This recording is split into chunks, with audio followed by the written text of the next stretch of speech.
Hi, welcome to Mila's Moments. I'm Juanita Thompson, and I just wanted to take a few minutes to just share with you from doing it for fun for many years, event planning.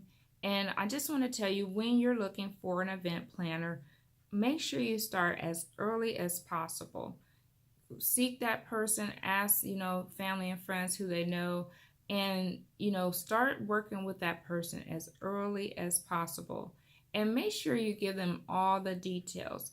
I've seen people do things, for instance, they, you know, didn't appreciate the price I quoted them on an item, but then they thought they would just, try to get that item some type of way their own, and then they brought it to me last minute, and then they didn't understand that there's details that go into that, like things weren't ironed, they were wrinkled, they brought a box, and I just had the foresight, because I am an event planner, to ask them to bring it much earlier than they planned. They planned to just bring it to the venue.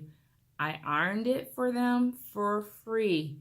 I put everything up for free. I paid for the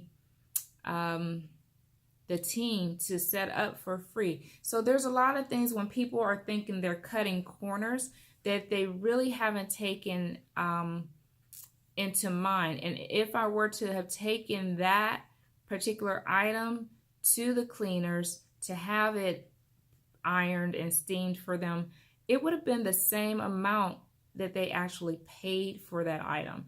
And sometimes they don't want to give you the money, but they're willing to take that item and put the money somewhere else, and they still don't have everything done. And why did I do everything for free? Again, because it will reflect on you that, the person that is doing the event, that it was, I brought wrinkled items, because they're never going to, 9 times out of 10, people don't take their own, what's the word I'm looking for? Responsibility. So, sometimes you're trying to hide things from your event planner, and you find out later that they're, for in your favor. Knowing the number as soon as you can, it's a hard thing to do. It's one of the biggest problems when people are doing events. As in helping people out and doing events and parties for years, over 20 years, I kind of have developed my own formula. And so I use that formula to kind of help a person project what and how many people they should have. And, it's pretty accurate when I use that formula. So when you're trying to do it on your own, you may think, oh, I can just figure out, I'm going to have 300 people. Well, there are some things to take into consideration before you just arbitrarily come up with a number. And then you have to make sure your venue is a good fit. You have to make sure there's space.